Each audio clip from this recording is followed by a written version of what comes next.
जय हिंद दोस्तों, स्वागत है आप सभी का आपके अपनी अप्रैल मंथली करंट अफेयर्स की क्लास पर।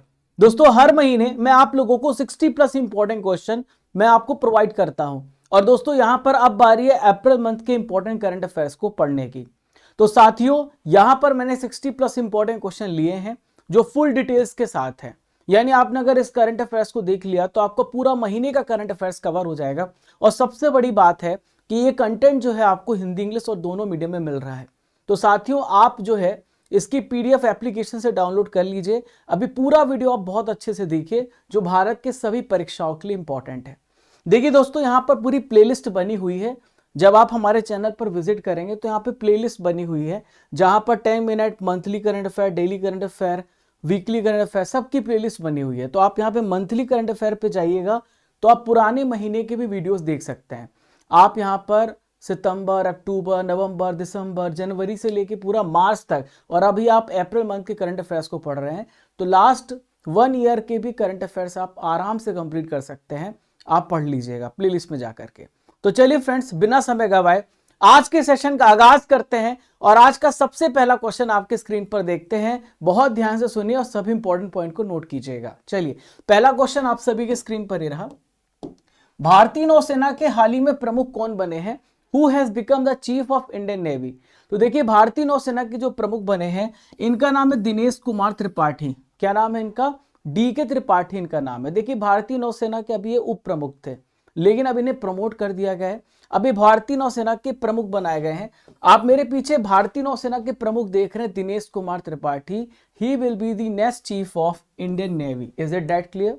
तो दोस्तों, वाइस एडमिरल दिनेश कुमार त्रिपाठी ये किन की जगह पर आए हैं, ये आपसे पूछा जा सकता है। तो ये रिप्लेस करेंगे एडमिरल आर हरि कुमार को। He will replace admiral R Hari Kumar. Clear है दोस्तों? अगर हम बात करें भारतीय नौसेना के बारे में तो भारतीय नौसेना 1612 में स्थापित हुई है। इसका काम होता है हमारी जो मैरीटाइम बाउंड्री है उसकी रक्षा करना। आपको पता है कि हमारी मैरीटाइम बाउंड्री जो हमारा कोस्टल एरिया है, कोस्टल लेंथ है वो 6100 किलोमीटर है। इसके अलावा अंडमान और निकोबार, और अंडमान निकोबार के साथ लक्षद्वीप, उन दोनों को मिला दिया जाए तो 7516.6 किलोमीटर की हमारी बाउंड्री है। तो उसकी रक्षा करने का काम हमारी इंडियन नेवी का है। इसके साथ साथ इंडियन कोस्ट गार्ड भी लगाए गए हैं जो इंडियन नेवी के साथ यहाँ पर हमारी मैरीटाइम बाउंड्रीज को प्रोटेक्ट करते हैं। देखिए, इसका आदर्श वाक्य है शमा नो वरुणा, यानी वरुण भगवान हमारी रक्षा करें। देखिए दोस्तों, अगर इसका स्थापना दिवस मैं आपसे पूछूं तो कब मनाया जाता है, तो हर साल 4 दिसंबर को इसका स्थापना दिवस मनाया जाता है। चलिए फ्रेंड्स, आइए देखते हैं सेकंड इंपॉर्टेंट क्वेश्चन जो आपकी स्क्रीन पर है। मियामी ओपन 2024 का खिताब हाल ही में किसने जीता है? Who has won the Miami open 2024 title? तो देखिए, मियामी ओपन 2024 के टाइटल को अभी हाल ही में जैनिक सिनर ने जीता है। जैनिक सिनर ने ऑस्ट्रेलियन ओपन 2024 भी जीता है जो जनवरी महीने में हुआ है। तो अभी ऑस्ट्रेलियन ओपन हो चुका है, इसके बाद आपका फ्रेंच ओपन होगा, फिर विंबलडन होगा, फिर यूएस ओपन होगा। तो जैनिक सिनर यहाँ पर मियामी ओपन 2024 का खिताब जीत चुके हैं। और जैनिक सिनर किस देश से बिलोंग करती? इटली देश से बिलोंग करती। ये आपको पॉइंट नोट करना है। आप यहाँ पर देख पा रहे जैनिक सिनर को। तो ये मैच जो है हार्ड रॉक स्टेडियम में फाइनल मैच खेला गया था। यहाँ पर ग्रिगोर दिमित्रोव इनके साथ मैच हुआ था फाइनल, जो कि बुल्गारिया देश से बिलोंग करते हैं। तो इन्हें हरा करके मियामी ओपन 2024 का टाइटल जीत चुके हैं। इसके अलावा 2021 और 2023 में ये थे रनर अप, यानी उप विजेता थे। लेकिन इस बार 2024 में इन्हें पूरी तरीके से इन्होंने जीत लिया है। अब दोस्तों, अगर मैं आपसे पूछूं कि वीमेन सिंगल्स टाइटल किसने जीता है, तो ये है डैनियल कोलिंस। अगर मैं आपसे पूछूं कि पुरुष युगल का खिताब किसने जीता है, तो रोहन बोपन्ना और मैथ्यू एबडन। देखिए, रोहन बोपन्ना भारत के हैं, 44 वर्ष के हैं, इन्होंने ऑस्ट्रेलियन ओपन जीता है, सबसे उम्र दराज खिलाड़ी हैं। मैथ्यू एबडन ऑस्ट्रेलिया से बिलोंग करते हैं। महिला युगल का खिताब जीता सोफिया केनिन, जो कि यूएसए से बिलोंग करती है, और बेथानी माटेक वो यूएसए से ही बिलोंग करती हैं। क्लियर है? चलिए, तो मियामी ओपन की हम बात करें तो 1985 में मियामी ओपन की स्थापना हुई है। हार्ड कोर्ट में खेला जाता है। इसके अलावा ऑस्ट्रेलियन ओपन और यूएस ओपन, ये दोनों भी हार्ड कोर्ट में खेले जाते हैं। फ्रेंच ओपन जो है एक क्ले कोर्ट में खेला जाता है, और आपका विंबलडन घास कोर्ट में खेला जाता है। मियामी गार्डन आपको कहाँ देखने को मिलेगा? फ्लोरिडा में। ठीक है, इसका अध्ययन वहां पर होता है। देखिए आपके क्वेश्चन का आंसर कमेंट बॉक्स पे देना है। आपके लिए क्वेश्चन है, भारत ने पहली बार ब्रह्मोस मिसाइल किस देश को एक्सपोर्ट किया है? इसका आंसर आप सभी को कमेंट बॉक्स पे देना है। ऐसे बहुत सारे क्वेश्चन अभी आएंगे दोस्तों, आपको उसका आंसर कमेंट बॉक्स पे देना है, लाइव में भी आपको देना है, लाइव चैट बॉक्स में। चलिए अगला क्वेश्चन देखते हैं। विप्रो के नए सीईओ और मैनेजिंग डायरेक्टर कौन बने? Who has become the CEO and managing director of Wipro? तो देखिए दोस्तों, विप्रो के मैनेजिंग डायरेक्टर बने हैं श्रीनी पल्लिया। कौन बने हैं? श्रीनी पल्लिया बने हैं। ठीक है, तो दोस्तों यहां पर श्रीनी पल्लिया को आइए देखते हैं। तो आप मेरे पीछे श्रीनी पल्लिया को देख पा रहे हैं, तो विप्रो के ये मैनेजिंग डायरेक्टर बनाए गए। देखिए विप्रो की हम बात करें तो भारत की तीसरी सबसे बड़ी आईटी कंपनी विप्रो है, और ये किनके स्थान पर आ रहे हैं? तो थियरी डेला पोर्टा की जगह लेंगे श्रीनी पल्लिया। अब यहाँ पर विप्रो के बारे में बात करते हैं। विप्रो का फुल फॉर्म होता है western Indian palm refinery oil, और यह एक आईटी कंपनी है। इसकी स्थापना अगर मैं आपसे पूछूं तो 29 दिसंबर 1945 को हुई थी मोहम्मद प्रेमजी के द्वारा।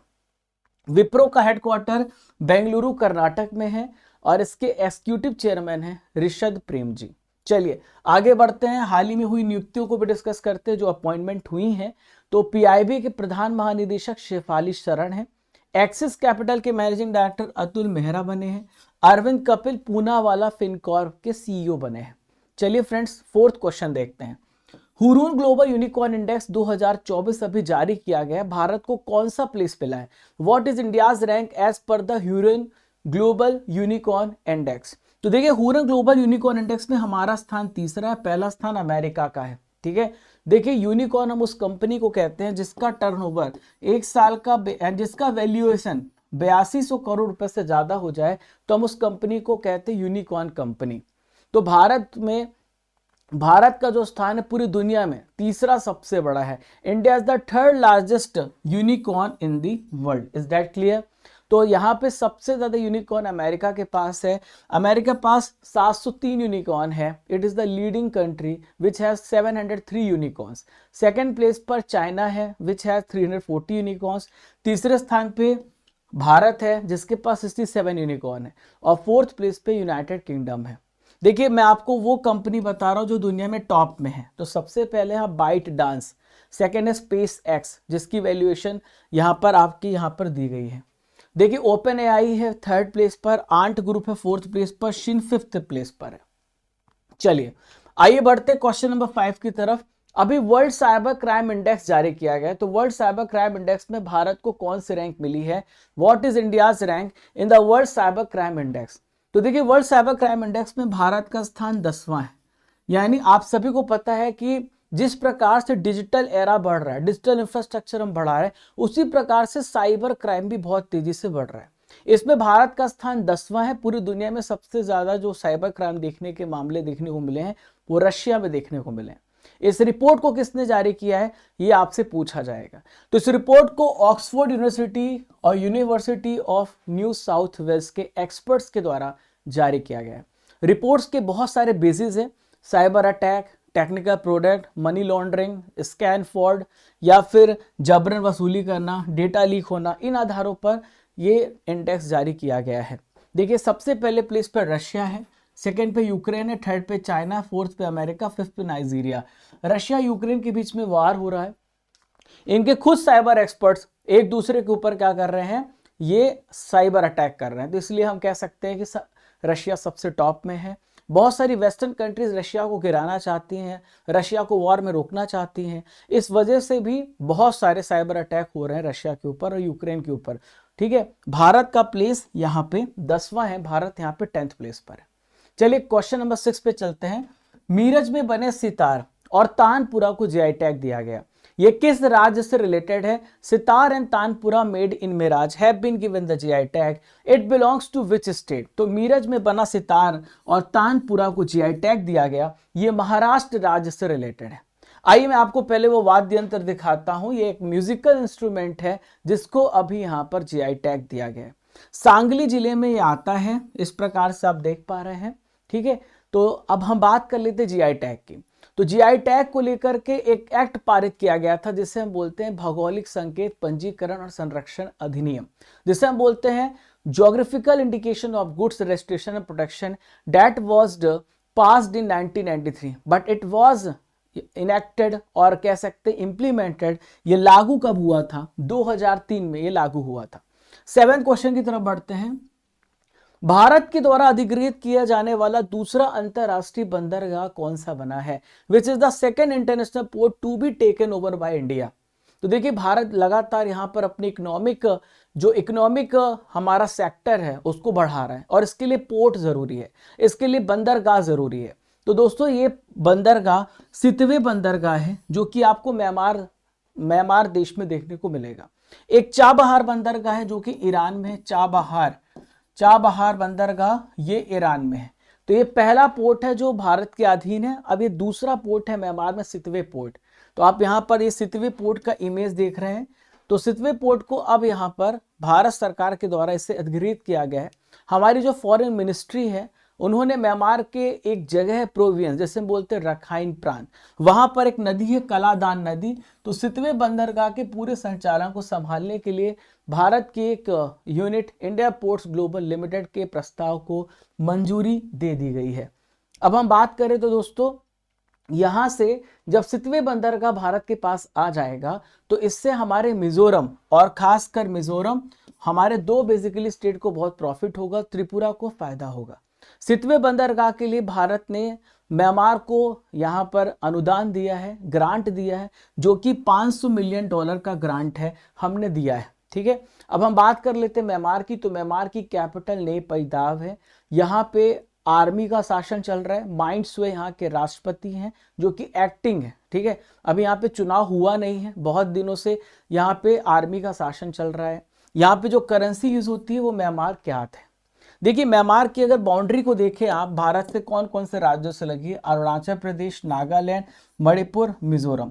लगभग 1600 किलोमीटर की बाउंड्री हमारी इन राज्यों के साथ इन राज्यों की म्यांमार से लगी है।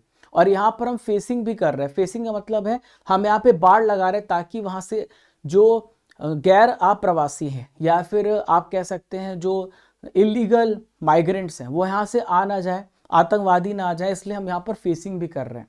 अगला क्वेश्चन आइए देखते हैं। लता दीनानाथ मंगेशकर अवार्ड 2024 से हाल ही में किसे सम्मानित किया गया है? Who will be honoured with the Lata Dinanath Mangeshkar award? तो लता दीनानाथ मंगेशकर अवार्ड से अमिताभ बच्चन को इस साल यहाँ पे सम्मानित किया गया है। ठीक है, इसके अलावा बहुत सारे ऐसे लोग हैं जिनको यहाँ पे लता दीनानाथ मंगेशकर अवार्ड दिए गए हैं अलग अलग सेक्टर में। तो सिनेमा के क्षेत्र में अभिनेत्री पद्मिनी कोल्हापुरी, संगीत के क्षेत्र में रूप कुमार राठौर, भारतीय संगीत के क्षेत्र में AR रहमान, अभिनेता रणदीप हुड्डा को बेस्ट फिल्म प्रोडक्शन और एक्टर का विशेष पुरस्कार मिला है। सिनेमा के क्षेत्र में मराठी अभिनेता अशोक सर्राफ और इसके अलावा अतुल परचुरे को भी सिनेमा के क्षेत्र में यहाँ पर दिया गया है। लता दीनानाथ मंगेशकर अवार्ड की शुरुआत 2022 में हुई है। यहाँ पर मेरे पीछे आप लता जी को देख रहे हैं। इनकी स्मृति में, इनकी याद में यह अवार्ड दिया जाता है, लता दीनानाथ मंगेशकर पुरस्कार। और जो देश के समाज में कंट्रीब्यूट करते हैं उन सभी को अवार्ड दिया जाता है। सबसे पहला अवार्ड 2022 में नरेंद्र मोदी जी को दिया गया था। 2023 में आशा भोसले जी को अवार्ड दिया गया था। क्लियर है? चलो आगे बढ़ते हैं दोस्तों। अगला क्वेश्चन ये रहा, भारत ने पहली बार ब्रह्मोस मिसाइल को किस देश को एक्सपोर्ट किया है? India has exported BrahMos missile for the first time to which country? तो भारत ने पहली बार दोस्तों ब्रह्मोस मिसाइल को एक्सपोर्ट किया है फिलीपींस देश को। किस देश को? फिलीपींस इसका राइट आंसर हो जाएगा। भारत ने फिलीपींस को एक्सपोर्ट किया है और इस प्रकार से डील से चाइना बौखलाया हुआ है, क्योंकि चाइना और फिलीपींस के बीच में बिल्कुल नहीं बन रही, उनके बीच में सीमा विवाद है, बहुत सारे विवाद है। तो भारत ने, आप यहाँ पे ब्रह्मोस देख रहे हैं, ब्रह्मोस को हमने और रशिया ने मिलकर के बनाया है। ठीक है, ब्रह्मोस की जो आपकी रेंज है 300 किलोमीटर की ब्रह्मोस की रेंज है। और यहाँ पर अगर हम बात करें तो भारत ने फिलीपींस को जो ब्रह्मोस सुपरसोनिक मिसाइल दी है उसकी पहली खेप, यहाँ पर जो पहला कंसाइनमेंट है वो भेज दिया गया है। ठीक है, यहाँ पर देख रहे हैं आप। और ये जो डील हुई थी इसका अमाउंट आपसे पूछा जा सकता है डायरेक्ट एग्जाम में। 2022 में हमने डील की थी, ये डील थी 3130 करोड़ रुपए की। भारत को यहाँ पर फिलीपींस ने 3130 करोड़ रुपए दिए। अगला क्वेश्चन देखते हैं। संयुक्त राष्ट्र जनसंख्या कोष UNFPA की विश्व जनसंख्या स्थिति रिपोर्ट के अनुसार भारत की जनसंख्या कितनी पहुंचने का अनुमान है? तो भारत की जो जनसंख्या है 144 करोड़ पहुंच जाएगी, ऐसा अनुमान लगाया गया है। और अभी भारत की जनसंख्या ने चाइना को सरपास कर दिया, चाइना को बहुत पीछे छोड़ दिया है।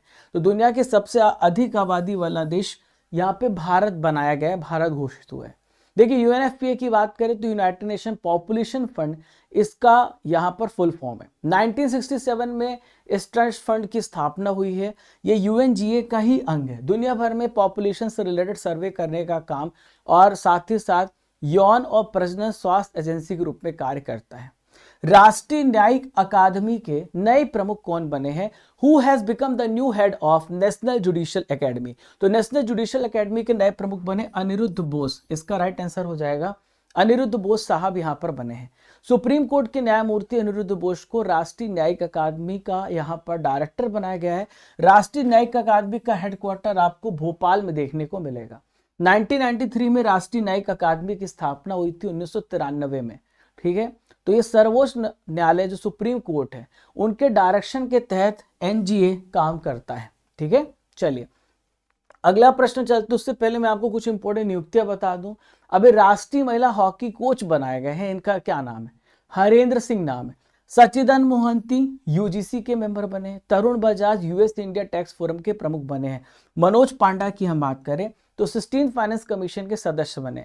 एक क्वेश्चन मैं आपसे पूछूंगा कि 16 फाइनेंस कमीशन के अध्यक्ष कौन बने हैं, आपको इसका आंसर मुझे कमेंट बॉक्स पे बताना है। चलिए इस क्लास की पीडीएफ आपको स्टडी कर एप्लीकेशन पर मिल जाएगी। आपको गूगल प्ले स्टोर से या फिर डिस्क्रिप्शन बॉक्स से या फिर कमेंट बॉक्स से स्टडी कर एप्लीकेशन को डाउनलोड करना है। और डाउनलोड करेंगे तो दोस्तों एक और बात मैं आपको बता दूं कि 240 प्रश्नों का, अप्रैल महीने के 240 प्रश्नों का टेस्ट है। 5 अप्रैल को आपका टेस्ट है, 2024 को 5 अप्रैल को आपका टेस्ट है। इसकी टाइमिंग है 12 बजे दोपहर को आपका टेस्ट है। आप सभी को ये टेस्ट देना है। ये टेस्ट आपको एप्लीकेशन पर ही देना है। एप्लीकेशन को डाउनलोड करने के बाद यहाँ पे टेस्ट सीरीज ऑप्शन आएगा, यहीं पे आपको टेस्ट का ऑप्शन मिलेगा, आप टेस्ट दीजिएगा। यहाँ पर आपको इस क्लास की पीडीएफ मिल जाएगी ई बुक सेक्शन में, और डेली करंट अफेयर्स की पीडीएफ आपको यहाँ पे मिल जाएगी। हमारे बहुत सारे कोर्सेज जैसे मैथ्स, ज्योग्राफी और साइंस का, आप इसे यहाँ से एनरोल कर सकते हो, ठीक है। तो यहाँ पर आप देख पा रहे हो इस क्लास की पीडीएफ आपको इस सेक्शन में मिलेगी। ई बुक जब आप खोलोगे टॉपिक वाइज करंट अफेयर्स में मिलेगी। हमने यहाँ पर इंग्लिश और हिंदी दोनों मीडियम में बहुत सारी ई बुक लॉन्च की है, हिस्ट्री की, साइंस की, पॉलिटी की, वो आप यहाँ से डाउनलोड कर लीजिएगा ई बुक सेक्शन में। और दोस्तों यहाँ पे करंट अफेयर्स की ई बुक लॉन्च हो जाएगी कल अप्रैल महीने की, तो आप उसे डाउनलोड कर लेना टॉप 250 एमसीक्यू के साथ। बायोलॉजी का कोर्स आप एनरोल कर सकते हैं। और चैनल पर पहली बार आ रहे हैं, don't forget to subscribe, like, share and comment our favourite channel, your favourite channel. Okay चलिए आइए बढ़ते हैं। एशियाई कुश्ती चैंपियनशिप 2024 में भारत ने अब तक कुल कितने मेडल जीते हैं? तो एशियाई कुश्ती चैंपियनशिप हुआ है, भारत ने टोटल यहाँ पे 9 मेडल जीते हैं। कितने मेडल जीते हैं? 9 मेडल जीते हैं एशियाई कुश्ती चैंपियनशिप में। इसमें से 4 सिल्वर हैं और 5 यहाँ पर ब्रॉन्ज हैं। दोस्तों यहाँ पे हम उन विनर्स के नेम भी आपको बता देते हैं। तो यहाँ पर उदित, राधिका, अंजू और हर्षिता, इन्होंने सिल्वर मेडल जीता है। ये चैंपियनशिप हुई किर्गिस्तान की कैपिटल बिश्केक में। ब्रॉन्ज मेडल जीता अभिमन्यु, विकी, शिवानी पवार, अंतिम और मनीषा ने। विश्व का सबसे बड़ा हाइब्रिड रिन्यूएबल एनर्जी पार्क निर्माण किस स्थान पर किया जा रहा है? World's largest hybrid renewable energy park is being constructed in which place? तो विश्व का सबसे बड़ा hybrid renewable energy park Khavda में स्थापित किया जा रहा है, जो कि गुजरात राज्य में है। तो ये अडानी समूह, अडानी ग्रुप के द्वारा, अडानी ग्रीन एनर्जी लिमिटेड के द्वारा विश्व का सबसे बड़ा रिन्यूएबल एनर्जी पार्क बनाया जा रहा है गुजरात के कच्छ डिस्ट्रिक्ट में। कहां पर? गुजरात के कच्छ डिस्ट्रिक्ट में इसकी स्थापना की जा रही है। कुछ मैं आपको इससे रिलेटेड करंट अफेयर्स बता देता हूं। अगर मैं आपसे पूछूं कि इंडिया का सबसे बड़ा largest battery energy storage system ये कहां पर स्थापित किया जा रहा है? सोलर एनर्जी सिस्टम छत्तीसगढ़ के राजनांदगांव में। एमपी का सबसे पहला सौर ऊर्जा संचालित शहर कौन सा है? यह है सांची। उत्तर भारत की सबसे बड़ी फ्लोटिंग सोलर परियोजना कौन सी है? चंडीगढ़ में तैयार की जा रही है। भारत की पहली सौर ऊर्जा से संचालित जो नाव है वो केरल में है, इसका नाम है आदित्य। क्या नाम है? आदित्य नाम है, ठीक है। प्रधानमंत्री सूर्योदय योजना की शुरुआत 2024 में हुई है। इसके तहत 1 करोड़ घरों पर सोलर पैनल स्थापित किए जाएंगे। कितने? 1 करोड़ घरों पर। अब आइए बढ़ते हैं 14th क्वेश्चन की तरफ। हाल ही में डीआरडीओ एवं भारतीय सेना ने स्वदेशी man portable anti tank guided missile हथियार प्रणाली का सफल परीक्षण कहां पर किया है? तो इसका सफल परीक्षण पोखरण में किया गया है। पोखरण कहां पर है? राजस्थान में है। यहां पर इसका सफल परीक्षण किया गया है। देखिए, एंटी टैंक जो मिसाइल है, एटीएम गाइडेड मिसाइलें हैं, जिन्हें मुख्य रूप से जो बख्तरबंद वाहन है, वो टैंक है, तो ये दुश्मन के टैंक को, बख्तरबंद वाहन को नष्ट कर देगा। ये अभी इसकी टेस्टिंग की गई है। ये है स्वदेशी man portable anti tank guided missile. Clear है? अब हम बात करते हैं रक्षा से रिलेटेड करंट अफेयर्स की। दोस्तों, अग्नि 5 मिसाइल का भी परीक्षण सफल हुआ है, डीआरडीओ ने किया है। आईएनएस जटायु को कहां पे कमीशन किया गया? लक्षद्वीप में। समुद्र लक्ष्मण अभ्यास किन 2 देशों के बीच में होता है? भारत और मलेशिया के बीच में। Very short range air defence system, इसको किसने लॉन्च किया? डीआरडीओ ने। आइए बढ़ते हैं 15th क्वेश्चन की तरफ। आपके स्क्रीन पर ये रहा 16वां विश्व भविष्य ऊर्जा शिखर सम्मेलन 2024, ये कहां पर आयोजित हुआ है? तो ये कहां पर आयोजित हुआ है? अबू धाबी में। ये फर्स्ट फ्यूचर एनर्जी समिट अभी 2024 हुआ है। कहां पर? अबू धाबी में हुआ है। इसका लक्ष्य क्या है? जो दुनिया में क्लाइमेट चेंज हो रहा है, या फिर ऊर्जा जो एनर्जी, या फिर नवीकरणीय ऊर्जा, ये सतत विकास, ये सारे ऐसे मुद्दे हैं जिस पर शिखर सम्मेलन पर चर्चा की गई है। अब मैं आपको 2024 के बहुत सारे कॉन्फ्रेंसेस बता रहा हूं जो आपके एग्जाम में पूछे जा सकते हैं। बहुत ध्यान सुनिएगा एक एक पॉइंट को। तो क्लीन इकोनॉमी फोरम कहां पर हुआ? सिंगापुर में। परिवर्तन चिंतन सम्मेलन कहां पर हुआ? न्यू दिल्ली में। पहला परमाणु ऊर्जा शिखर सम्मेलन बेल्जियम में हुआ है। पहला सेना कमांडर सम्मेलन न्यू दिल्ली में हुआ है। विश्व बैंक आर्थिक सलाहकार पैनल में हाल ही में किसे अपॉइंट किया गया? Who has been appointed to the World Bank economic advisory panel. तो इकोनॉमिक एडवाइजरी पैनल में राकेश मोहन को यहां पे शामिल किया गया है। किसे? राकेश मोहन को। आप मेरे पीछे राकेश मोहन को देख पा रहे हैं। तो विश्व बैंक समूह ने आरबीआई के पहले डिप्टी गवर्नर रह चुके राकेश मोहन को इकोनॉमिक सलाहकार, आर्थिक सलाहकार पैनल के मेंबर के रूप में अपॉइंट किया है। राकेश मोहन प्रधानमंत्री के आर्थिक सलाहकार परिषद के भी मेंबर हैं, सदस्य हैं। तो देखिए, पैनल की जो अध्यक्षता कर रहे हैं लॉर्ड निकोलस स्टर्न कर रहे हैं। विश्व बैंक समूह के जो मुख्य अर्थशास्त्री हैं ये हैं इंदरमीत गिल, ये इसके सह अध्यक्ष। ठीक है, तो वरिष्ठ उपाध्यक्ष ये इसके सह अध्यक्ष होंगे। क्लियर है? वर्ल्ड बैंक की बात करें तो वर्ल्ड बैंक की स्थापना 1944 में हुई है। इसका हेडक्वार्टर वॉशिंगटन डीसी में है। संस्थापक है जॉन मेनार्ड किन्स और हैरी डेक्स्टर वाइट, और इसके अध्यक्ष हैं अजय बांगा जो कि भारतीय मूल के हैं। हाल ही में यूपी के कितने उत्पादों को जीआई टैग प्रदान किया गया? How many product from UP have been granted the GI tag recently. तो यहां पर यूपी के कितने प्रोडक्ट को? 15 ऐसे प्रोडक्ट हैं जिनको जीआई टैग दिया गया है। सबसे ज्यादा जीआई टैग वाला जो है राज्य यूपी हो गया है। इसके बाद आता तमिलनाडु। कमेंट बॉक्स में बताइए यूपी के पास अब टोटल कितने जीआई टैग हैं, आपको मुझे कमेंट बॉक्स पे बताना है। ठीक है, वैसे यहां पे इसको अपडेट कर लीजिए। यहां पर आपको अपडेट करना होगा क्योंकि यूपी में अभी और भी जीआई टैग ऐड हुए हैं। तो मुझे कमेंट बॉक्स बताइए कितने जीआई टैग हैं, ये आपको कमेंट बॉक्स पे बताना है। तो बनारस जो जिला है, तो सबसे ज्यादा जीआई टैग वाला अगर कोई डिस्ट्रिक्ट है वो बनारस है। ठीक है, बहुत सारे जीआई टैग मिले हैं।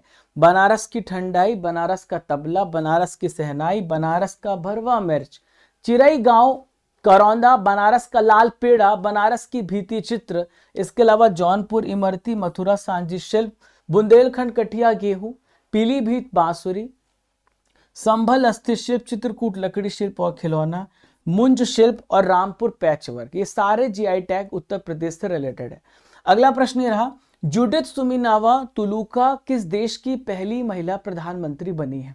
Judith Suminwa Tuluka has become the first female prime minister of which country. तो कॉन्गो की जो पहली प्रधानमंत्री है, कॉन्गो की पहली प्रधानमंत्री है जुडिथ सुमिनावा तुलुका। यहां पर आप देख पा रहे हैं तुलुका जी को, जो कि कॉन्गो की पहली महिला प्रधानमंत्री बनी है। जो यहाँ के राष्ट्रपति फेलिक्स त्शेसिकेदी, इन्होंने इन्हें अपॉइंट किया है। देखिए, डेमोक्रेटिक रिपब्लिक ऑफ कॉन्गो कहां पर है? अफ्रीका में है। ठीक है, आप यहां पर देख पा रहे हैं अफ्रीका में कंट्री है। ठीक आपको मिडिल में अफ्रीका में आपको देखने को मिलेगा। इसकी कैपिटल किंशासा है, इसकी करेंसी कांगो फ्रैंक है। यहाँ पे ये जो राष्ट्रपति हैं फेलिक्स सेसिकेदी है, ठीक है। दूसरा सबसे बड़ा कंट्री है अल्जीरिया के बाद अकॉर्डिंग टू इस एरिया। यहाँ पर अगला प्रश्न रहा, MyCGHS-iOS हाल ही में इस एप्लीकेशन को किस मंत्रालय के द्वारा लॉन्च किया गया है? MyCGHS-iOS application has been launched by which ministry? तो आपसे पूछा जा रहा है। तो ये केंद्रीय स्वास्थ्य मंत्रालय के द्वारा, भारत के हेल्थ मिनिस्ट्री के द्वारा इसे लॉन्च किया गया है, MyCGHS-iOS एप्लीकेशन, ठीक है। इसके तहत क्या होगा, तो जो भी यहाँ पर कस्टमर होगा, जो भी पेशेंट होगा, जो भी यूजर होगा, वो अपना पूरा स्वास्थ्य रिकॉर्ड, यानी अपना जो भी उसका अब तक का रिकॉर्ड रहा, पूरा हेल्थ ब्यूरो यहाँ पर होगा, पूरा रिकॉर्ड डेटा को सेव कर सकता है इस योजना के तहत, ठीक है। अब दोस्तों कुछ इंपॉर्टेंट पोर्टल एप्लीकेशन को यहाँ पर हम पढ़ लेते हैं। तो केंद्रीय कृषि मंत्री अर्जुन मुंडा ने सारथी पोर्टल लॉन्च किया है, जो कि किसानों की मदद करेगा। केंद्रीय कोयला मंत्री यहाँ पर इन्होंने सी केयर्स पोर्टल लॉन्च किया है। जो संदीप बंसल हैं, ये भोजपुरी का पहला OTT एप्लीकेशन लॉन्च किया, इसका नाम है चौपाल ऐप। अनुवादनी एप्लीकेशन को केंद्र सरकार के द्वारा लॉन्च किया गया। हॉकी इंडिया पुरस्कार 2023 में वर्ष का सबसे बेस्ट पुरुष खिलाड़ी कौन बना है? Who has become the best male player of the year at the hockey India award 2023? तो दोस्तों हार्दिक सिंह इसका राइट आंसर हो जाएगा। हार्दिक सिंह को यहाँ पर 2023 का वर्ष का सबसे बेस्ट खिलाड़ी चुना गया है। सलीमा टेटे को सर्वश्रेष्ठ महिला खिलाड़ी चुना गया है, ठीक है। तो दोस्तों हार्दिक सिंह जो है भारतीय हॉकी पुरुष टीम के अभी वाइस कैप्टन है। सलीमा टेटे की हम बात करें तो एशियाई खेलों में इन्होंने कांस्य पदक भारत को दिलाया था, महिला हॉकी टीम की हिस्सा थी, ठीक है। अब हम बात कर लेते हैं हॉकी इंडिया पुरस्कारों की और किन्हें किन्हें पुरस्कार मिला है। तो major Dhyan Chand lifetime achievement पुरस्कार अशोक कुमार को मिला, 30 लाख रुपए का पुरस्कार है। सबसे बेस्ट गोलकीपर PR श्रीजेश से 5 लाख का पुरस्कार मिला। सबसे बेस्ट मिडफील्डर हार्दिक सिंह 5 लाख का पुरस्कार मिला। सबसे बेस्ट फॉरवर्ड का पुरस्कार अभिषेक को मिला है, 5 लाख रुपए का पुरस्कार। वर्ष की अपकमिंग खिलाड़ी दीपिका सोरेन को मिला, 10 लाख रुपए का पुरस्कार मिला। हॉकी इंडिया की हम बात करें तो हॉकी इंडिया के अध्यक्ष दिलीप तिर्की हैं, हेडक्वार्टर न्यू दिल्ली में, और 2009 में इसकी स्थापना हुई है। नेक्स्ट क्वेश्चन है, भारत की पहली आर्टिफिशियल इंटेलिजेंस बेस्ड फिल्म कौन सी जिसका ट्रेलर लॉन्च हुआ है? Which is India's first AI based film whose trailer has been launched? तो दोस्तों इसका नाम है ईरा। क्या नाम है इसका? ईरा नाम है इस फिल्म का, जो AI बेस्ड फिल्म है। इसका ट्रेलर और गाना मुंबई में लॉन्च किया गया है, और ये आपसे एग्जाम में पूछा जा सकता है। AI बेस्ड बहुत सारे क्वेश्चन पूछे जा सकते हैं। अब उसी को लेकर के मैंने पूरा कलेक्शन रखा, मैं आपको पूरा बताता हूँ। तो अभी माइक्रोसॉफ्ट और OpenAI ने यहाँ पर एक AI सुपर कंप्यूटर डेवलप करने का फैसला किया है। इसका नाम है स्टारगेट। क्या नाम है इसका? स्टारगेट। दोस्तों दुनिया का पहला आर्टिफिशियल इंटेलिजेंस सॉफ्टवेयर इंजीनियर है, इसका नाम है डेविन, जो उसको कॉग्निशन कंपनी ने लॉन्च किया है। दोस्तों AI के विकास के लिए भारत जो है 10,000 GPU सुपर कंप्यूटर का निर्माण करेगा। IIT और रिलायंस इन्फोकॉम ने मिलकर के फैसला किया है कि हनुमान नाम का AI मॉडल बनाया जाएगा। दुनिया की पहली AI CEO मीका है, जो डिक्टाडोर कंपनी के लिए काम करती है। भारत का पहला रीजनल AI न्यूज एंकर लीसा है, जो ओडिशा टीवी ने लॉन्च किया है। आप यहाँ पर लीसा को देख पा रहे हैं, ठीक है। भारत का पहला AI स्कूल तिरुवनंतपुरम केरल में स्थापित किया गया है, इसका नाम है शांतिगिरी विद्या भवन। भारत की पहली AI टीचर, इसका नाम है आयरिस। ये आपको जो है केरल में देखने को मिलेगी, KTCT हायर सेकेंडरी स्कूल में कार्य करती हैं। अगला सवाल है, अभ्यास गगन शक्ति 2024 का आयोजन किस राज्य में शुरू किया गया है? Exercise Gagan Shakti 2024 has been organised in which state? तो राजस्थान राज्य में अभ्यास गगन शक्ति का आयोजन किया गया। देश का सबसे बड़ा हवाई सैन्य अभ्यास है गगन शक्ति, इसका आयोजन किया गया है। ये 1 अप्रैल 2024 से पोखरण में राजस्थान में किया गया है, और ये 10 दिनों तक अभ्यास चला है। 10,000 वायु सैनिकों ने यहाँ पे पार्टिसिपेट किया है। 8 अक्टूबर 1932 को इंडियन एयरफोर्स की स्थापना हुई है, मैं आपको पहले भी बता चुका हूँ। एसोचैम के नए अध्यक्ष हाल ही में कौन बने हैं? Who has become the new president of ASSOCHAM. तो एसोचैम के नए प्रेसिडेंट बने संजय नायर। कौन बने हैं? संजय नायर इसका राइट आंसर है। तो सूर्य इन्वेस्टमेंट फंड के चेयरमैन है संजय नायर, जो एसोचैम के यहाँ पर चेयरमैन बने हैं। ठीक है, ये इन्होंने किनका स्थान लिया है? तो अजय सिंह का स्थान लिया है, जो यहाँ पर देखिए अजय सिंह के प्लेस पर आए हैं संजय नायर। अभी एसोचैम के बारे में बात करेंगे, बहुत सारे प्रश्न पूछे जाते हैं। तो सबसे पहले तो आप इसका फुल फॉर्म जानिए। Associated chambers of commerce and industry of India इसका फुल फॉर्म है। इसकी स्थापना 1920 में हुई है और यह एक प्रकार का non government trade organisation association है। 4,50,000 से भी अधिक यहाँ पर इसमें मेंबर हैं, सदस्य हैं। भारत में ट्रेड को बढ़ाने के लिए काम करता है, जिसका हेडक्वार्टर न्यू दिल्ली में है, नई दिल्ली में है। अब आपके लिए अगला क्वेश्चन है, वित्त वर्ष 2023-24 में इलेक्ट्रॉनिक्स निर्यात में किस राज्य ने सबसे पहला स्थान हासिल किया है? आपको इसका आंसर मुझे कमेंट बॉक्स पे देना है। चलिए अगला क्वेश्चन देखते हैं। दुनिया के सबसे बुजुर्ग व्यक्ति जुआन विसेंट पेरेज मोरा का निधन हो गया, उनका संबंध किस देश से था? World's oldest person Juan Vicente Perez Mora has passed away, he belong to which country? तो दोस्तों ये वेनेजुएला से बिलोंग करते थे। किस देश से बिलोंग करते थे? वेनेजुएला से बिलोंग करते थे। 114 साल की उम्र में इनका निधन हुआ है। फरवरी 2022 में Guinness book of world record में इन्हें दर्ज किया गया था, सबसे बुजुर्ग व्यक्ति घोषित किए गए। जुआन वेनेजुएला से बिलोंग करते हैं। वेनेजुएला साउथ अमेरिका में आता है और जुआन का जन्म हुआ था 1909 में। और यहाँ पर इन्होंने बताया कि इनकी लंबी उम्र का जो राज था वो कड़ी मेहनत था और समय पर आराम करना, रेस्ट भी करते थे। देखिए सबसे ज्यादा अगर मैं आपसे पूछूं कि दुनिया की सबसे उम्र दराज महिला कौन है, तो 128 साल की है जोहाना माजीबुको। ठीक है, इनका निधन हो गया है। दुनिया की सबसे ज्यादा उम्र दराज महिला है। 2023 में साउथ अफ्रीका में इनका निधन हुआ है। किस राज्य में 5200 साल पुरानी हड़प्पा बस्ती का पता चला है? In which state has 5200 year old Harappa settlement has been discovered? तो देखिए गुजरात राज्य में हड़प्पा सभ्यता, हड़प्पा स्थल की अभी खोज की गई, हड़प्पा बस्ती की खोज की गई। अभी देखिए अगर बात करें तो जो हड़प्पा कल्चर है, हड़प्पा सभ्यता है, ये पाकिस्तान और भारत दोनों में आपको देखने को मिलेगा, लेकिन ज्यादातर इसके जो सेटलमेंट्स हैं वो पाकिस्तान में है, इसलिए वो पाकिस्तान चले गए। भारत में 20 से 30% ही सेटलमेंट बचा हुआ है। तो गुजरात के कक्ष में यहाँ पर आर्कियोलॉजिकल एक्सकवेशन किया गया और 5200 साल पुरानी हड़प्पा बस्ती का यहाँ पे पता चला है। दोस्तों यहाँ पे हम बात करें तो केरल विश्वविद्यालय के जो आर्कियोलॉजिस्ट हैं उन्होंने 2019 में यहाँ पर खुदाई की थी और कब्रिस्तान के बहुत सारे अवशेष यहाँ पर देखने को मिले थे, कब्रिस्तान की खोज की थी। कुछ इंपॉर्टेंट फैक्ट सिंधु घाटी सभ्यता से रिलेटेड। सिंधु घाटी सभ्यता या कहिए या फिर हड़प्पा सभ्यता कहिए या फिर ब्रॉन्ज एज कहिए, इसके सारे नाम एक ही हैं। ठीक है दोस्तों, ये 2500 ईसा पूर्व दक्षिण एशिया के पश्चिमी भाग में फैला हुआ था।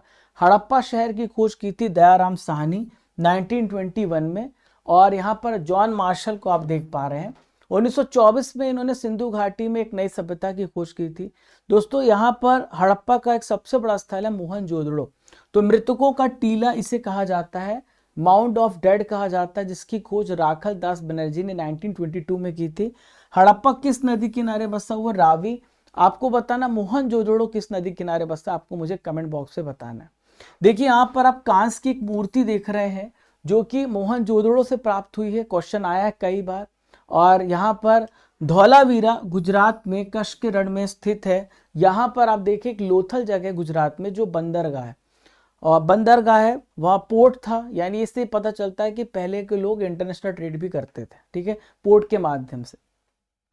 राष्ट्रपति द्रौपदी मुर्मू जी के द्वारा पहली स्वदेशी कार टी सेल थेरेपी को कहाँ पे लॉन्च किया गया? Where has president Droupadi Murmu launch the first indigenous CAR T cell therapy? तो कार टी सेल थेरेपी को मुंबई में लॉन्च किया गया है और ये हमारे देश के राष्ट्रपति के द्वारा लॉन्च किया गया है। मुंबई के IIT बॉम्बे में कार टी सेल थेरेपी राष्ट्र को समर्पित की गई है। कार टी सेल थेरेपी जो है इसे बोलते हैं chimeric antigen receptor T cell. ये फुल फॉर्म आपसे पूछा सकता है, काइमेरिक एंटीजन रिसेप्टर। इसकी मदद से कैंसर का उपचार किया जाएगा, कैंसर को ठीक किया जाएगा। जो कैंसर रोगी हैं उनको इस थेरेपी के द्वारा ठीक किया जाएगा। दोस्तों आईआईटी बॉम्बे इंक्यूबेटेड कंपनी के द्वारा इसका डेवलपमेंट किया गया है। जो टी सेल होता है या टी कोशिकाएं होती हैं, हमारे शरीर में जो इन्फेक्शन हो जाता है उसको पहचानती हैं, उससे लड़ने में हमारी हेल्प करती हैं। अब दोस्तों 2024 में जितनी भी प्रथम घटनाएं हुई हैं इसे यहाँ पे डिस्कस करते हैं। तो देश की पहली अंडर वाटर मेट्रो ये कहाँ पे स्टार्ट हुई? कोलकाता में। बीएसएफ की पहली महिला स्नाइपर सुमन कुमारी है। भारत की पहली ड्राइवरलेस ट्रेन ये बेंगलुरु में स्टार्ट हुई। कहाँ पर? बेंगलुरु में। भारत का पहला आयुर्वेदिक कैफे दिल्ली में।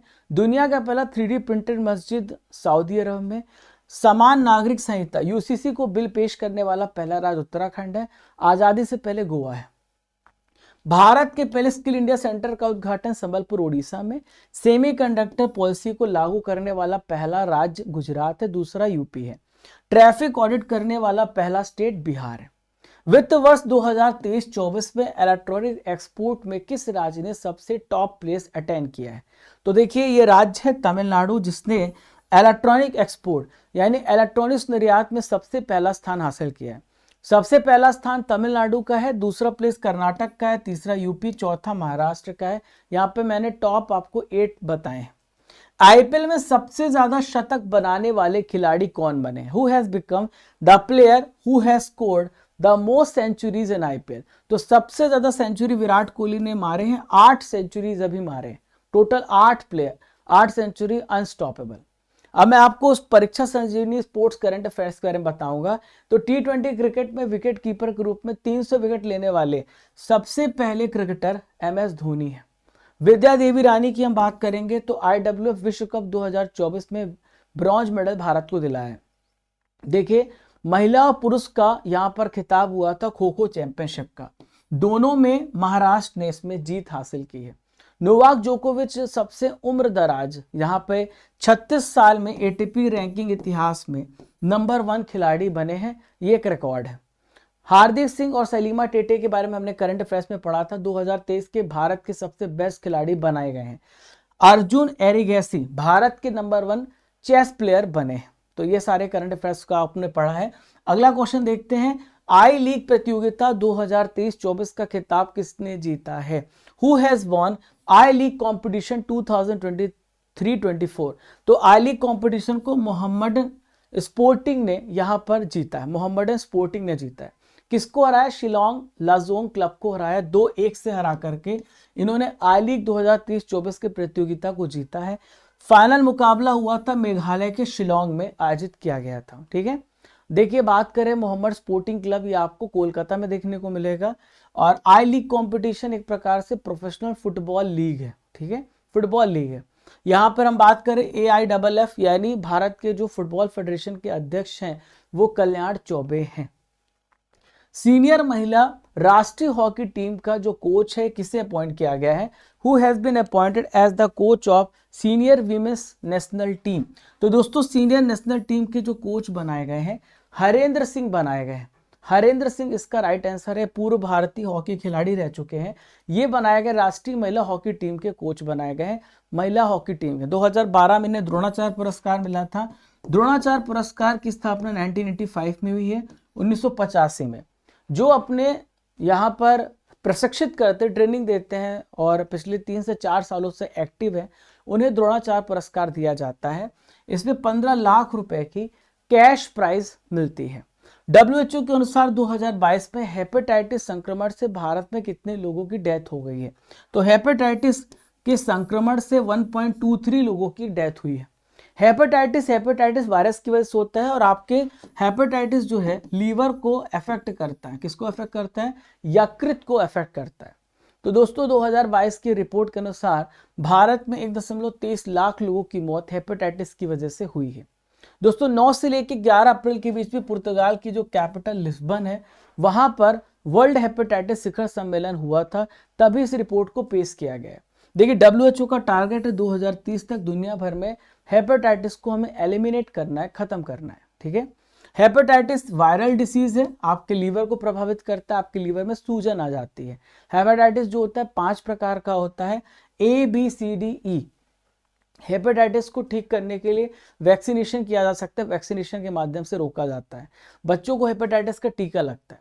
WHO की स्थापना 7 अप्रैल 1948 को हुई है, जिसका हेडक्वार्टर जेनेवा स्विट्जरलैंड में है। डॉक्टर टेड्रोस अधनोम घेब्रेयेसस इसके प्रमुख हैं। जल जीवन मिशन के तहत हर घर तक नल का जल पहुंचाने में पहला डिस्ट्रिक्ट कौन सा बना है? तो ये डिस्ट्रिक्ट है नीलगिरी, जो आपको तमिलनाडु राज्य में देखने को मिलेगा। देखिए, हमारा टारगेट है कि 2024 तक हर व्यक्ति के पास नल के द्वारा जल पहुंचाया जाए, साफ पानी पहुंचाया जाए, सबको नल कनेक्शन मिले। 2019 में हमने इस मिशन को स्टार्ट किया था जल शक्ति मंत्रालय के द्वारा। ठीक है, घरों तक स्वच्छ जल की आपूर्ति करना इस मिशन का उद्देश्य है, मकसद है। पहले नंबर पे नीलगिरी है, सेकंड नंबर पे महोबा जो कि यूपी में है, थर्ड नंबर पे कुड्डालोर है जो कि तमिलनाडु राज्य में देखने को मिलेगा। ओके, चलिए आगे बढ़ते हैं। भारत में ब्रिटेन की पहली महिला उच्चायुक्त तो कौन बनी है? Who has become Britain first female high commissioner to India? तो ब्रिटेन की पहली महिला उच्चायुक्त बनी है, इनका नाम है लिंडी कैमरून। क्या नाम है इनका? लिंडी कैमरून इसका राइट आंसर है।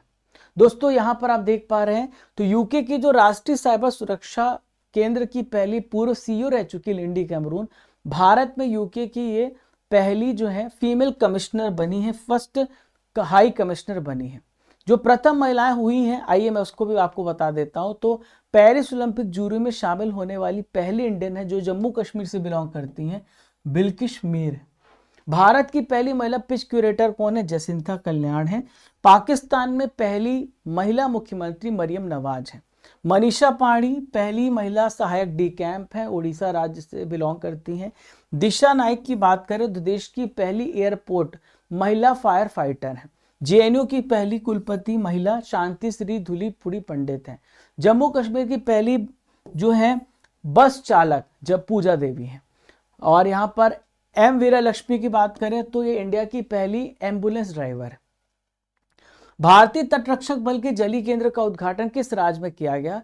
The Indian coast guard aquatic station has been inaugurated in which state? तो ये कहाँ पे इनॉग्रेट किया गया है? तमिलनाडु राज्य में भारतीय तटरक्षक बल का जलीय केंद्र का उद्घाटन किया गया है। भारतीय तटरक्षक बल के डायरेक्टर जनरल आप देख रहे हैं, इनका नाम है राकेश पाल। तो तमिलनाडु के रामेश्वरम के पास यहाँ पर ICGS मंडपम में भारतीय तटरक्षक बल के जलीय केंद्र का उद्घाटन किया गया है। देखिए, भारतीय तटरक्षक बल की बात करें तो 1 फरवरी 1977 को इसकी स्थापना हुई है। और यहाँ पर इंडियन कोस्ट गार्ड का जो पहला जहाज था वो था ICGS कुठार। पहले डायरेक्टर जनरल थे वाइस एडमिरल VS कामत। इसका हेडक्वार्टर न्यू दिल्ली में है, नई दिल्ली में।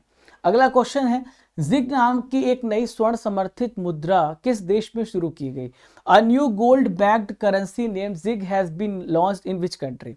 तो देखिए, जिग से पता चल रहा जिम्बाब्वे में तो जिग नाम की एक जो है गोल्ड बैक करेंसी को लॉन्च किया गया है। इसे जिम्बाब्वे गोल्ड कहा जाता है।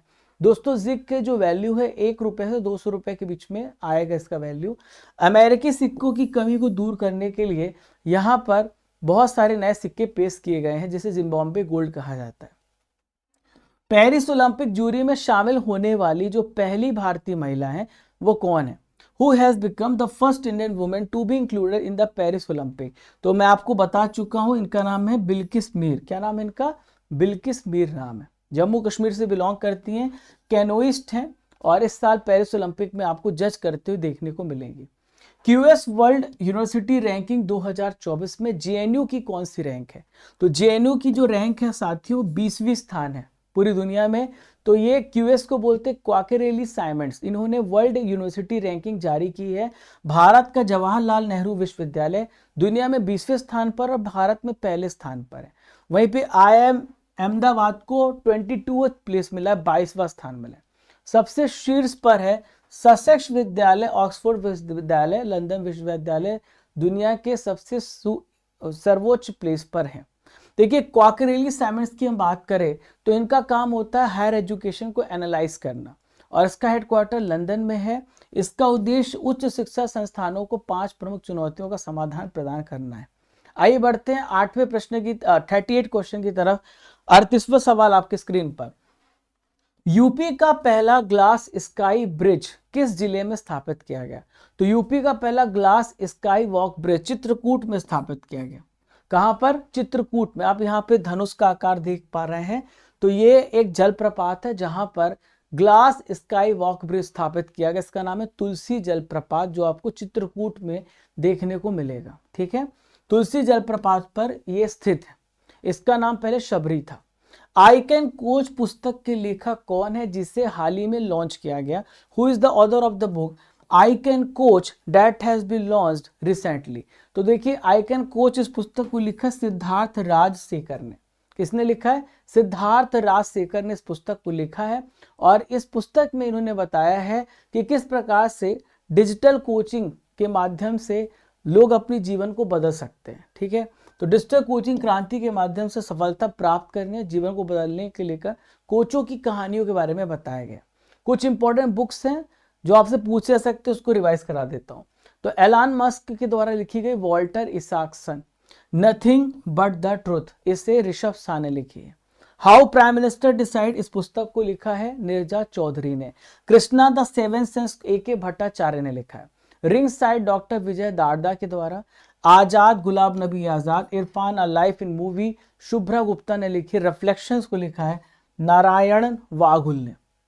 चलिए, क्वेश्चन नंबर 40 आप सभी के स्क्रीन पर रहा।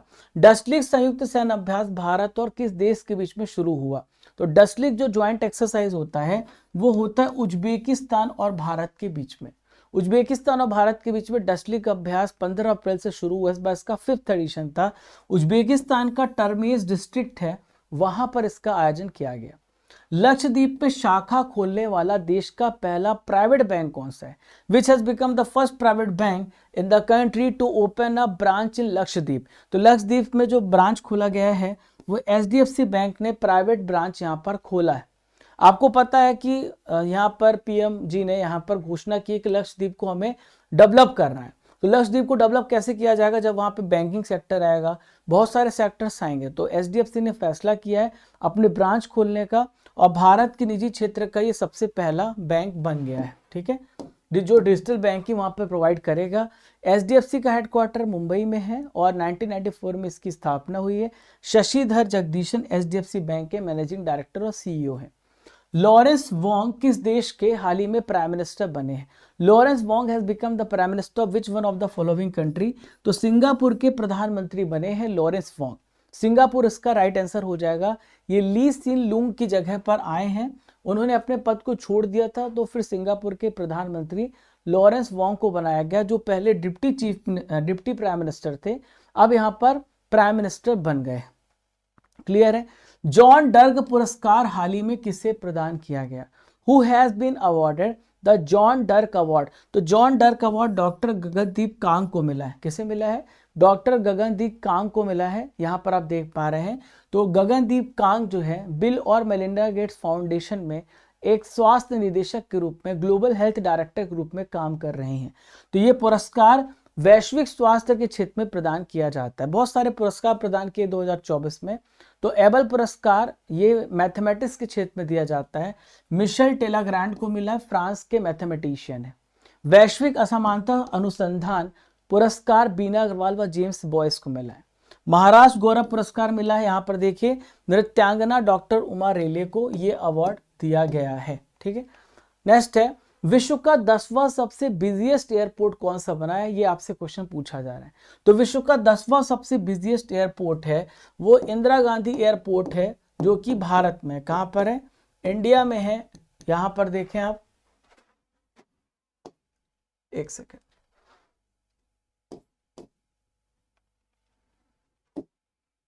ओके। तो ये इंदिरा गांधी आप यहां पर देख पा रहे हैं,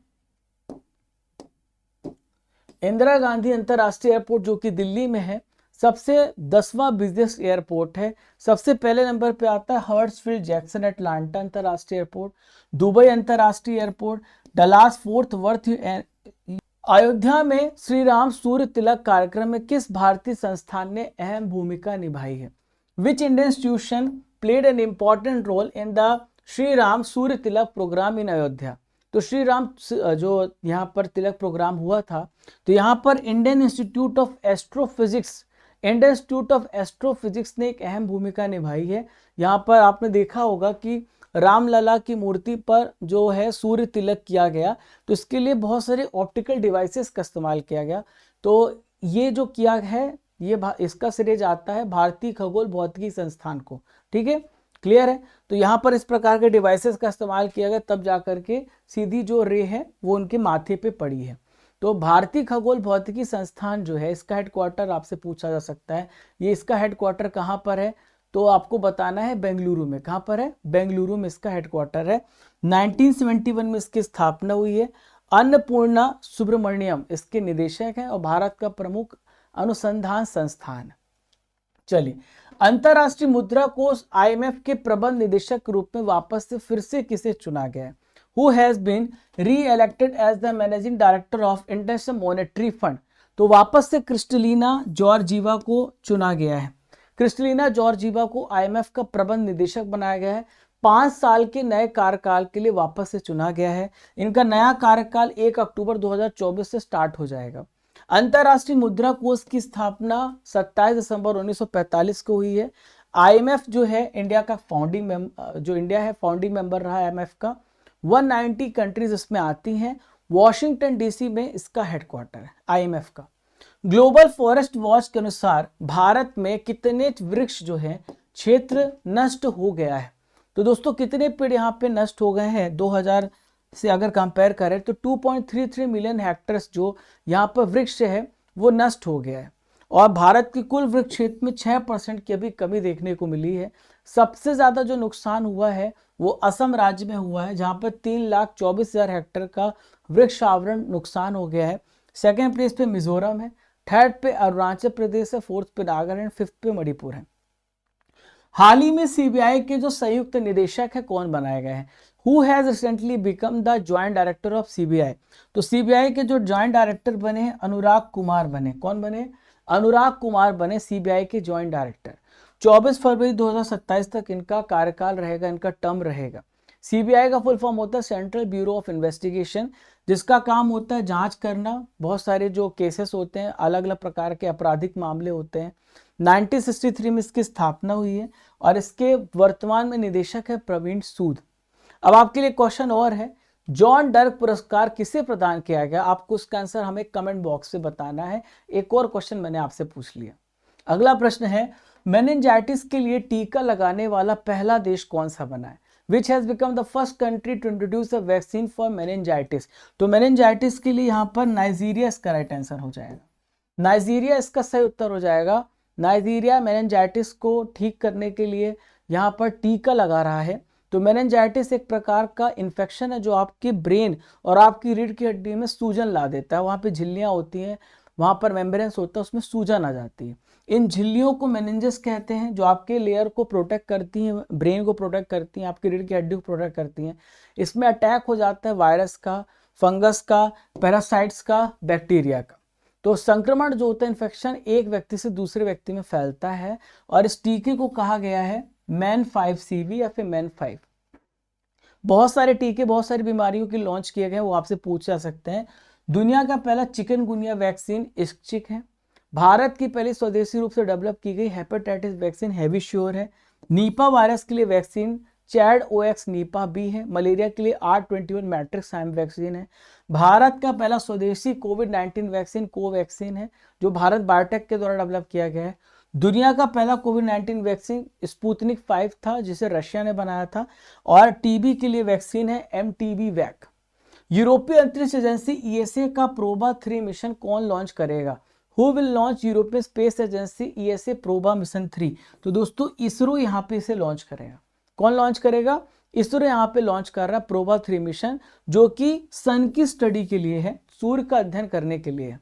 किसे विजडन का शीर्ष क्रिकेटर के रूप में नॉमिनेट किया गया है? Who has been named as the Wisden top cricketer? तो Wisden top cricketer Pat Cummins को बनाया गया है, जो कि ऑस्ट्रेलिया के प्लेयर हैं। बॉलिंग करते हैं लेकिन बैटिंग भी कभी कभी कर लेते हैं।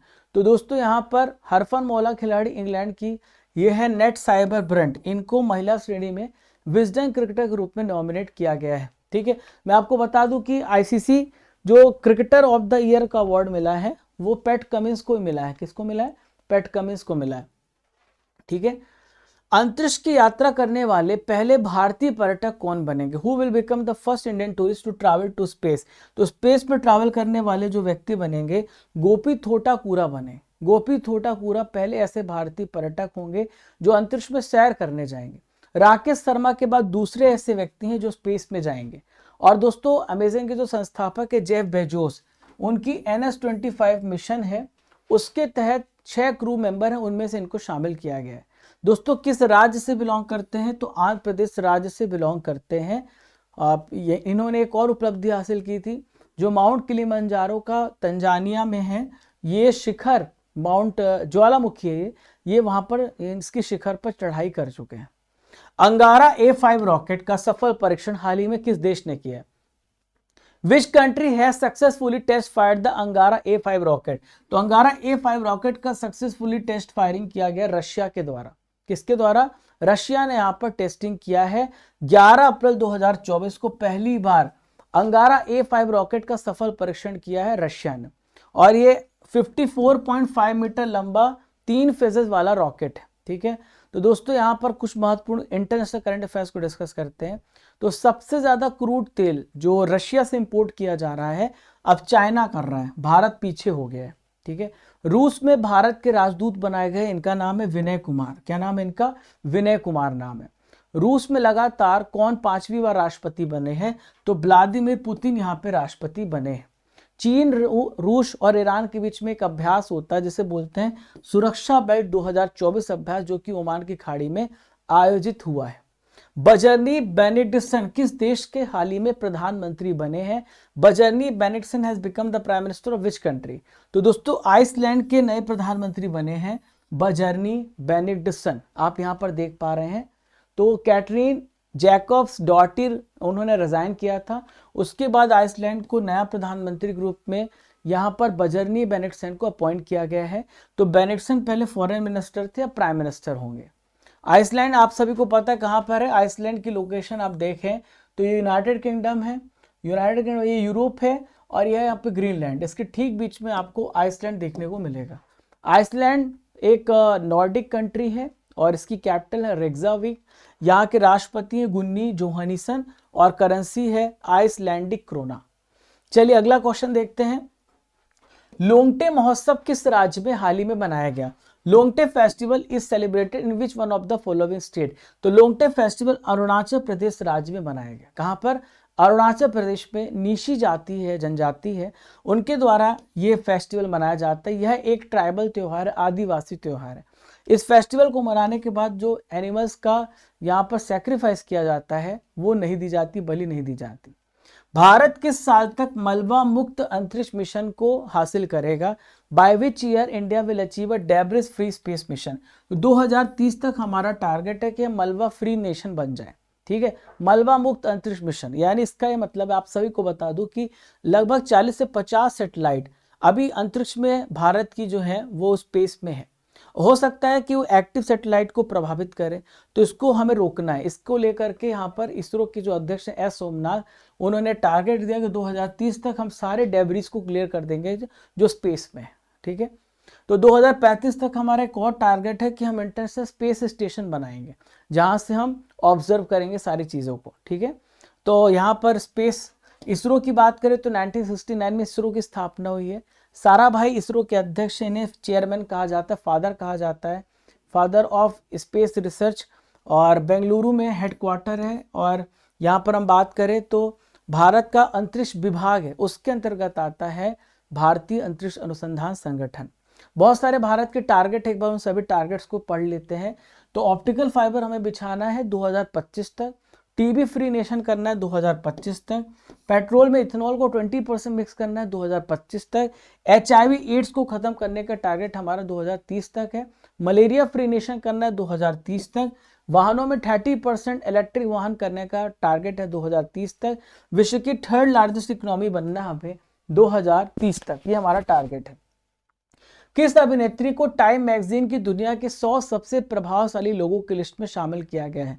तो दोस्तों इनका नाम है आलिया भट्ट। क्या नाम है इनका? आलिया भट्ट इनका नाम है। और भी लोगों को शामिल किया गया, एक्ट्रेस कैटेगरी में इनको शामिल किया गया। साक्षी मलिक को शामिल किया गया है जो कि कुश्ती से रिलेटेड है। देव पटेल को शामिल किया गया है, तो भारत के प्रसिद्ध अभिनेता हैं। आलिया भट्ट बहुमुखी यानी टैलेंटेड बॉलीवुड अभिनेत्री हैं। सत्य नडेला माइक्रोसॉफ्ट के CEO हैं। और अजय बांगा विश्व बैंक के अध्यक्ष हैं। टाइम मैगजीन न्यूयॉर्क से प्रकाशित होती, न्यूयॉर्क शहर से। 1923 में टाइम मैगजीन की स्थापना हुई है और एक वीकली मैगजीन है टाइम मैगजीन। राष्ट्रीय सुरक्षा गार्ड के महानिदेशक कौन बने हैं? Who has become the director general of national security guard? तो नलिन प्रभात नेशनल सिक्योरिटी गार्ड एनएसजी के महानिदेशक डायरेक्टर बने हैं। ठीक है, प्रभात वर्तमान में सीआरपीएफ में अतिरिक्त महानिदेशक के पद पर थे, लेकिन अब ये राष्ट्रीय सुरक्षा गार्ड के महानिदेशक बनाए गए। राष्ट्रीय सुरक्षा गार्ड आतंकवाद के खिलाफ काम करती है। 16 अक्टूबर 1984 की इसकी स्थापना हुई है और गृह मंत्रालय के निरीक्षण में काम करता है। आईसीसी टी20 विश्व कप 2024 का ब्रांड एम्बेसडर किसे बनाया गया है? Who has been appointed as the brand ambassador of ICC टी20 वर्ल्ड कप? तो दोस्तों उसैन बोल्ट को यहाँ पे बनाया गया है, युवराज सिंह को बनाया गया है और एक और व्यक्ति है वो है क्रिस गेल। 3 लोगों को बनाया गया है। ठीक है, तो यहाँ पर 9वां पुरुष टी20 विश्व कप होने वाला है जो कि 1 से लेकर 29 जून के बीच में होगा। वेस्ट इंडीज और अमेरिका में होगा। नीरज चोपड़ा यहाँ पे ब्रांड एम्बेसडर है, स्पीड पेट्रोल के लिए बीपीसीएल एम्बेसडर है। चेन्नई सुपर किंग्स के ब्रांड एम्बेसडर कैटरीना कैफ हैं और Hrithik Roshan prime volleyball league PVL के एम्बेसडर हैं। चलिए 60वां क्वेश्चन देखते हैं, बहुत इंपॉर्टेंट है। G7 शिखर सम्मेलन 2024 किस देश में आयोजित किया जाएगा? इसके लिए भारत को आमंत्रित किया गया है। तो दोस्तों ये कहां पर हो रहा है? इटली में हो रहा है। कहां पर हो रहा है? इसका राइट आंसर हो जाएगा इटली। इटली की जो पीएम है जॉर्जिया मेलोनी, उन्होंने बोला है कि जून में जो होने वाला G7 शिखर सम्मेलन है उसमें भारत को इन्वाइट किया जाएगा। भारत G7 का मेंबर नहीं है, ठीक है, लेकिन भारत को इन्वाइट किया गया है G7 शिखर सम्मेलन में जो 13 से लेकर 15 जून के बीच में होने वाला है। अपूलिया के फमानो शहर इटली में इसका आयोजन किया जाएगा। देखिए यहाँ पर कौन कौन से देश G7 के मेंबर हैं? Canada, France, Germany, Italy, Japan, UK, United states of America. ठीक है, और 1973 में इसका गठन हुआ था। पहला सम्मेलन 1975 में हुआ था। पिछली बार G7 शिखर सम्मेलन जापान में हुआ था, इस बार इटली में हुआ है। खाद्य संकट पर वैश्विक रिपोर्ट के अनुसार दुनिया में कितने लोग गंभीर भूख की समस्या का सामना कर रहे हैं? तो 282 मिलियन ऐसे लोग हैं जो गंभीर सीरियस हंगर प्रॉब्लम से गुजर रहे हैं। ठीक है, और ये रिपोर्ट FAO ने पेश किया है। ठीक है, और यहाँ पर हम बात करते हैं जो कौन सा देश है जो सबसे ज़्यादा प्रभावित है, वो है कॉन्गो लोकतांत्रिक गणराज्य, second Nigeria, third Sudan, fourth Afghanistan. ठीक है, यहाँ पे भारत का जो पड़ोसी देश पाकिस्तान है 9वें नंबर पे है, बांग्लादेश 8वें नंबर पे है और म्यांमार 10वें नंबर पे है। बात करते हैं खाद्य एवं कृषि संगठन की, तो 16 अक्टूबर 1945 को इसकी स्थापना हुई है। विश्व खाद्य दिवस हर साल हम 16 अक्टूबर को मनाते हैं। इसका हेडक्वार्टर रोम इटली में है। इसके महानिदेशक हैं Q Dongyu. FIDE candidate tournament जीतने वाले सबसे कम उम्र के खिलाड़ी कौन बने हैं? Who has become the youngest male player to win the FIDE candidate tournament? तो फीडे कैंडिडेट टूर्नामेंट को डी गुकेश ने जीता है, जो कि भारत के प्लेयर हैं, भारत के 17 साल के प्लेयर हैं। और महिला वर्ग में चीन की तान झुंगोई ने जीता है फीडे कैंडिडेट टूर्नामेंट। ठीक है, तो डी गुकेश जो है अभी सामना करेंगे वर्तमान फीडे विश्व चैंपियन चीन के डिंग लिरेन से सामना करेंगे। ठीक है, विश्वनाथन आनंद के बाद डी गुकेश से जीतने वाले दूसरे भारतीय बने हैं। इनका संबंध तमिलनाडु राज्य से है। सिट्रोएन इंडिया के ब्रांड एम्बेसडर कौन बने हैं? Who has become the brand ambassador of Citroen India? तो सिट्रोएन इंडिया के ब्रांड एम्बेसडर हैं MS Dhoni, Mahendra Singh Dhoni Citroen India के ब्रांड एम्बेसडर बनाए गए हैं। देखिए फ्रांस की ऑटोमेकर कंपनी सिट्रोएन, अभी हाल ही में इन्होंने इंडोनेशिया को इलेक्ट्रिकल व्हीकल सप्लाई किया है।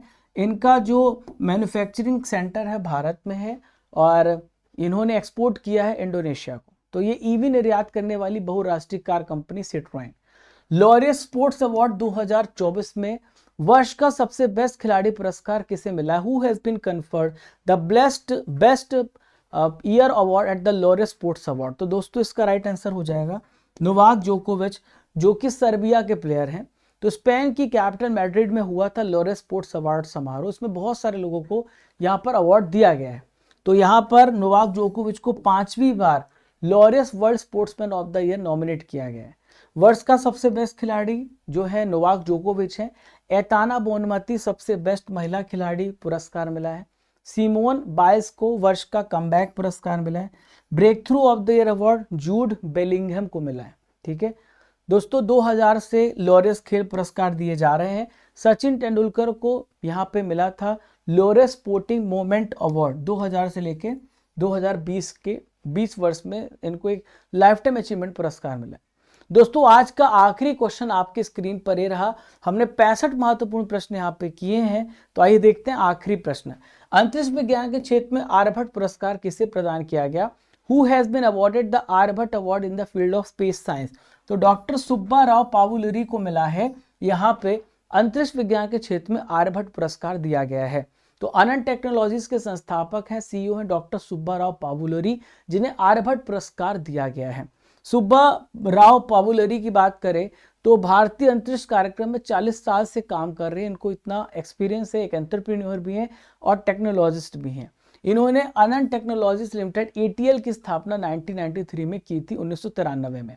आर्यभट्ट अवार्ड जो दिया जाता है ये एस्ट्रोनॉमिकल सोसाइटी ऑफ इंडिया के द्वारा दिया जाता है और भारत में अंतरिक्ष विज्ञान और एरोस्पेस जो टेक्नोलॉजी है उसमें जो महत्वपूर्ण योगदान देते हैं उन सभी व्यक्तियों को अवार्ड दिया जाता है।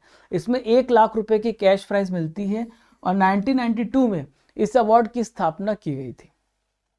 दोस्तों यहाँ पर हमारे 65 महत्वपूर्ण प्रश्न कंप्लीट हो जाते हैं। अब आपके लिए क्वेश्चन है जिसका आंसर आपको मुझे कमेंट बॉक्स पे देना है। आईसीसी ने टीम इंडिया के किस पूर्व क्रिकेटर को T20 विश्व कप 2024 का ब्रांड एम्बेसडर बनाया है? आपको इसका आंसर मुझे कमेंट बॉक्स पे देना है, ठीक है।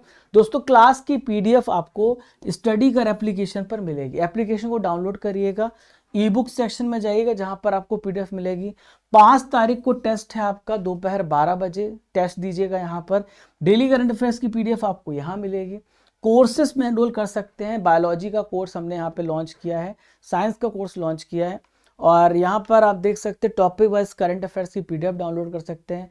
मैराथन क्लास PDF आज की PDF आपको यहाँ पर मिलेगी topic wise current affairs PDF में, ठीक है, जो आप पढ़ रहे हैं। Monthly current affairs Hindi medium में, इंग्लिश मीडियम में लॉन्च हो चुका है। इसके अलावा GS और GK की ऑल सब्जेक्ट की ई बुक हिंदी मीडियम में यहाँ अवेलेबल है, इंग्लिश मीडियम में भी आ रही है। तो भारतीय इतिहास का आप यहाँ पर देख रहे हैं, अप्रैल महीने की ई बुक आप डाउनलोड कर लीजिएगा। हिंदी मीडियम इंग्लिश दोनों मीडियम में आपको मिलेगी, ठीक है। और राजा गुप्ता टेलीग्राम चैनल ज्वाइन करिएगा, राजा गुप्ता करंट अफेयर, ये हमारा टेलीग्राम चैनल है। और दोस्तों चैनल पर पहली बार आ रहा है तो ऐसी अमेजिंग वीडियोस आपको मिलती रहे तो चैनल को सब्सक्राइब कर लीजिएगा, लाइक करिएगा, शेयर करके अपना सपोर्ट दीजिएगा और कमेंट करके बताइएगा आज का वीडियो आपको कैसा लगा। तो फ्रेंड्स मिलते हैं, तब तक के लिए जय हिंद, जय भारत। ऐसे हर महीने आपको यहाँ पर 30 तारीख को ही, 1 अप्रैल को ही करंट अफेयर्स आपको, अप्रैल 1 महीने के प्रथम दिन को ही और महीने के आखिरी दिन जो पिछला महीना बीता आपको करंट अफेयर्स मिलता रहेगा। खुश रहें, मुस्कुराते रहें। जय हिंद, जय भारत।